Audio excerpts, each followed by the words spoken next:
Welcome to ILTV's Insider. I'm Emily Schrader, and today we're discussing the ongoing uptick in Palestinian violence that's plagued the West Bank and Israel in the last few weeks. What or who is prompting the escalation in tensions, and what, if anything, can Israel do about it? Throughout 2023, we have seen almost continuous terror attacks from Palestinians that only seem to be escalating in recent weeks.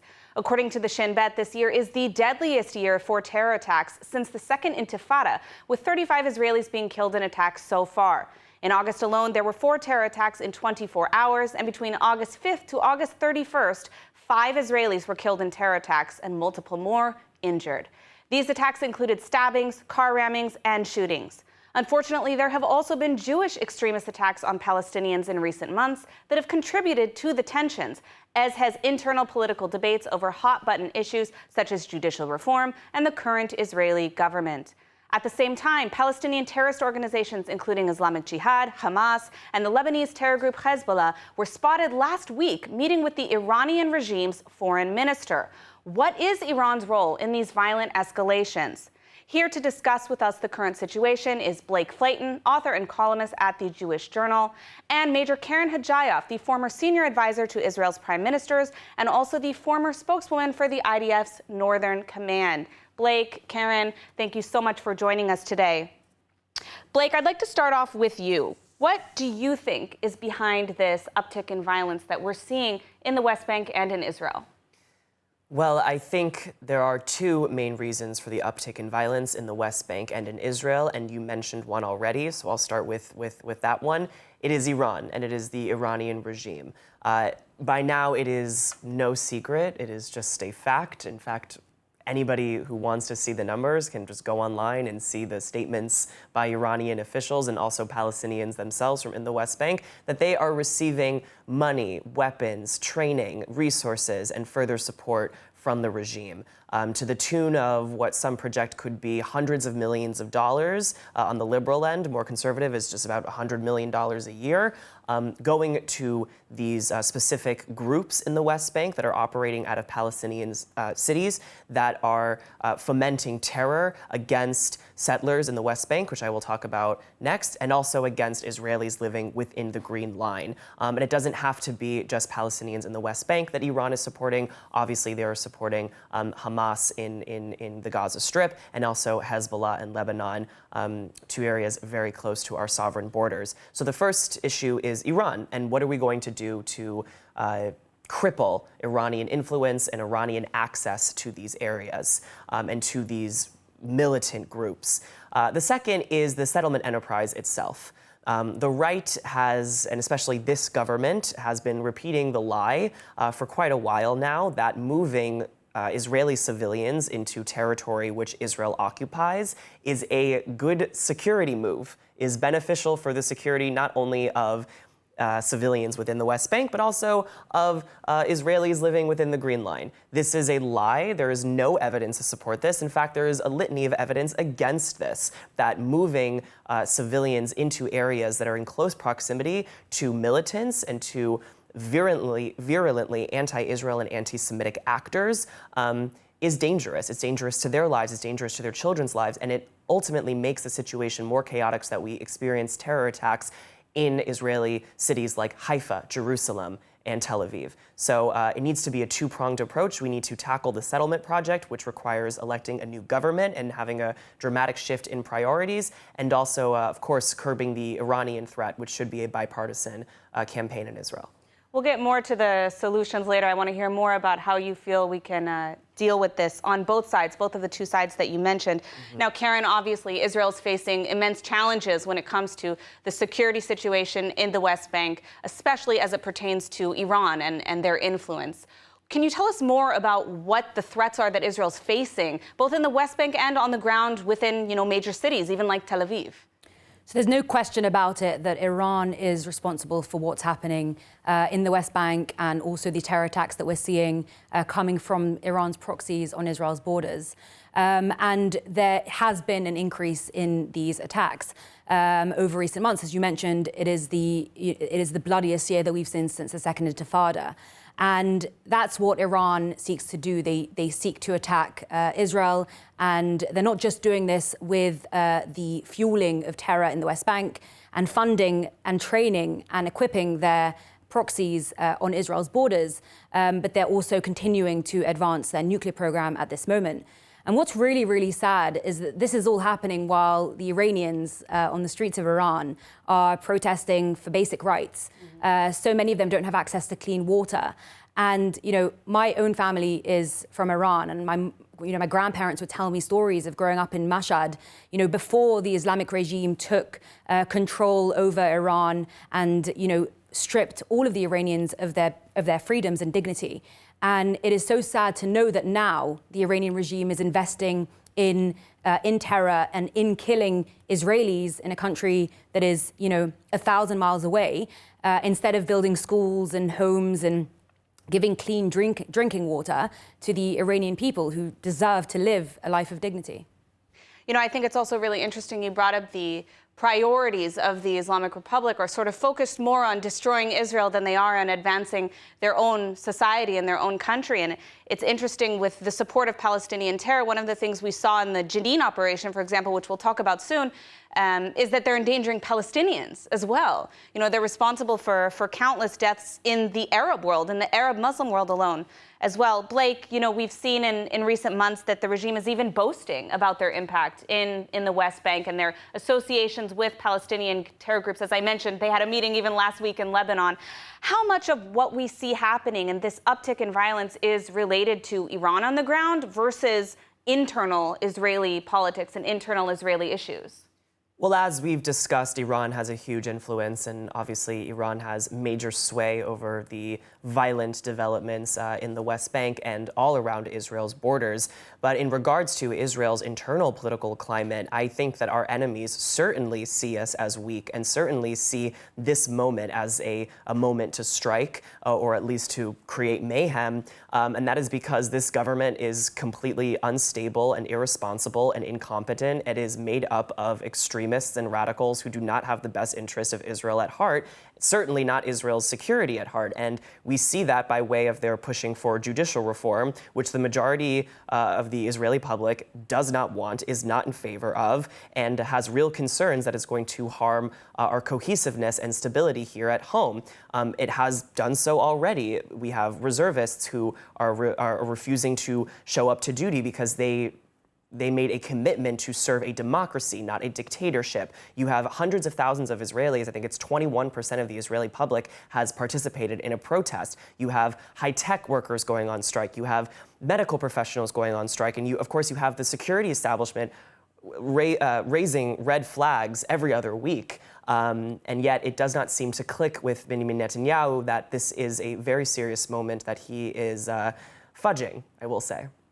Karen, your take, are Israel's internal affairs, internal conflicts, are they a contributing factor to the security risk, the security situation, or is it more oriented towards the activities of Iran or Palestinian leadership? Iran's objectives are much greater than just the internal challenges of Israel at this specific time. They do take into account the different factors that are taking place at the moment, but they have such a big strategy to carry out a multi-front war against Israel, and this is part of that strategy that we've seen developing over the years. Now, Iran should not be mistaken when it comes to Israel's strength. The situation in Israel right now is indeed challenging on different levels, but ultimately we are much stronger than I think they give us credit for, or they claim to give us credit for, because in reality, with the things that Israel's done over the years and the challenges that we face, especially in the field of security, we have proven our strength, and we will continue to do that, because security comes before all else. And the soldiers of the IDF and the security forces will continue doing what needs to be done to prevent Iran from fulfilling their objectives. I wanted to ask, you spoke a little bit about the internal conflict and how you argue that it's a contributing factor to the security situation. But Karen, can you tell us a little bit more about how long this has been going on, the background of this? We know that Islamic Jihad and Hamas have been funded by Iran for many years already. So this problem of Iran in the region and its destabilizing impact isn't really new. How long has this been going on? So it's been going on for a long time now. Iran has been carrying out not just attacks against Israel that we've seen in the operations and the rocket fire and the different attacks that we've seen on all of our fronts, but it's also the force buildup. And the fact that we know now that there are over 130,000 missiles and rockets in Lebanon pointing at Israel at this very moment by Hezbollah, the terror group, the Iranian-backed terror group in Lebanon, is an example of just how much they've been investing in their goals to destroy the state of Israel. And we can't ignore that fact, that this is a long plan. It is the reason why they continue developing their nuclear program, and it's the reason why we're seeing these attacks happening now, killing innocent Israelis on the streets. And it is, I spent 13 years in the military, and it was the main issue that we dealt with was how to deal with the threat posed by Iran. So it is a very real threat, and it's only going to grow bigger over time if action isn't taken now. Mm-hmm. Blake, moving a little bit to the Palestinian leadership, which we know has been a challenge as well for Israel. The Palestinian Authority has a martyrs fund, they call it, to pay the families of Palestinian terrorists who carry out attacks, who are sitting in prison. There's even a pay scale for this. In addition to that, we've seen a lot of incitement from Palestinian media, social media, even schools, praising and celebration in the streets after terrorist attacks. How does this impact the security situation? Would you argue that this is also a contributing factor? Absolutely. I mean, the Palestinian Authority incentivizes terror, point blank, period. They might funnel these funds, which you say are part of, a martyrs fund. It's more known as pay for slay. They might funnel it through the PLO, but it is still fundamentally a Palestinian Authority project. And they incentivize terror, and they make it known that within their society, going after Jewish Israeli civilians, you will see a reward, and your family will see a reward. And even if you are an Israeli citizen, you will see a reward, which of course various governments and figures in the Israeli government have made steps to correct in the last couple of years. But I absolutely think it's incentivizing violence, especially when you consider that on the ground in the West Bank, things are bleak. And, this is also a reason why we are seeing an increase in violence. It's because a lot of Palestinian youth don't really see an end in sight to their political situation. And a lot of that is the Palestinian Authority's fault, which, I say this all the time, cashes in on the occupation and on the settlement enterprise, Israel's, because the more that they exploit the misery of the Palestinians and the specific predicament of the Palestinians, the more money that they get from Western do-gooders and foundations and various people who think that they're helping the situation on the ground, and they operate like a kleptocracy, and they steal that money from themselves, and none of it goes to actually building the foundations of a state, of a Palestinian state in the West Bank and Gaza. Certainly not Gaza, but we're just focusing on the West Bank right now. None of it goes to the people, none of it goes to resources to help them succeed and have a better standard of life. And so obviously there's a lot of anger, and when you combine that anger and frustration and feeling of hopelessness with, incitement to violence against Israelis, obviously it's going to end in bloodshed. And obviously this is all impacted and compounded by increasing acts of terror by Jewish Israelis in the territories as well. Mm-hmm. Karen, your thoughts? So pay for slay is something that we've been speaking about for years, and it is still as atrocious as it is, as it was then than it is now. I mean, millions of dollars every year is going to reward terrorists for killing innocent Israelis, and that only incentivizes them to continue doing it. So it's not just about tolerating terrorism; it's about incentivizing and rewarding terrorism, which is just absurd that this is something that still goes on. And the Palestinian Authority that is in control over what's happening in the West Bank, or the Palestinian areas, needs to take responsibility for what's happening there, and they need to be held accountable. And the international community should come together and say aloud that this is something that cannot continue. It is absolutely, it's absurd that this is something that that's still happening. You know, we've seen a little bit of pushback from some European nations about this pay for slay, and the United States as well, pay for slay policy, as well as incitement in textbook. I think it was the Netherlands that mentioned they were reviewing funding to the Palestinian Authority over this issue. Has there been progress on this issue from foreign funders, or it's just kind of stuck? Not enough. Not enough progress at all. Especially when it comes to, as you mentioned, the aspect of education and educating younger generations, well, not to kill Israelis and Jews. So a lot more needs to be done. We are seeing, even last month, a bipartisan statement came out from Congress against the pay for slay, and we are seeing some signs of hope when it comes to voices that are being raised, but they definitely need to be raised a lot louder. I mean, when the Biden administration is still making it a priority to pour millions upon millions of dollars into UNRWA, the United Nations Relief and Work Agency, under the impression that it's helping Palestinians, it's helping them get jobs, it's helping them get clean water, it's helping them get an education, and not simply going to prolong their refugee status and go straight into the pockets of the Palestinian Authority. Just for clarification, UNRWA is the agency that's exclusive to Palestinians. That's correct. Yes. All other refugees are under the UNHCR. Yeah. Yes. Okay. And as long as we have an American administration that is refusing to see the connection between Palestinian Authority kleptocratic practices and terrorism and quote unquote aid to the territories, this is just going to continue. Mm-hmm. Blake, I want to continue with you and move a little bit to talk about solutions, if there are any. We've seen some proposals from the current Israeli government or discussions of even imposing the death penalty for some of these acts of terrorism. This was discussed earlier in this year. Do you think a policy such as that would be effective in curbing some of the acts of terror and the increase of terror that we've seen in recent weeks? Well, I don't know if I'm qualified to speak on specific policies, although I am a little bit unnerved about an occupying power sentencing people to death, especially if they're not getting the same trial as people within the actual sovereign territory of the state. But in regards to solutions, as an Israeli, I can say from the Israeli side, we need to do very simple things. We need to stop construction of homes in the West Bank.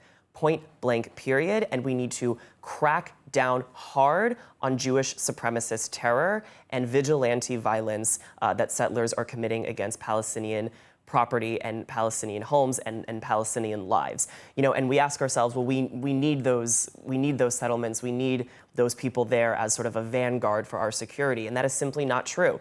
From 2007 to 2020, the sector around Jenin was the quietest sector in the entirety of the West Bank because we pulled out our civilians from there in 2005. And in 2020, at the end of 2020, Benny Gantz allowed the settlers to move back in and to establish a settlement now known as Chomesh, and they are still there, and the government has made plans to legalize that settlement. And what happened? We saw an explosion of violence out of Jenin that we have never seen before, that we haven't seen since the Second Intifada, and now it's a hotbed. Why? It's because there is military and civilians there. And civilians have never been good for our security and will never be good for our security. And then, on the flip side of the coin, obviously Israel needs to hold the Palestinian Authority accountable. We need to make sure that they remain a partner, because what comes after the Palestinian Authority will no doubt be much worse for our security.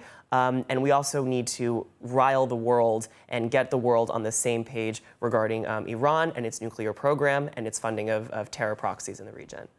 Speaking of Jenin, Karen, I know you have extensive knowledge about the army and the recent operation in Jenin. The IDF did conduct a counter-terror operation in Jenin specifically just recently, but we're still seeing an uptick in terrorism. So was this operation effective? What's the current status and what can be done?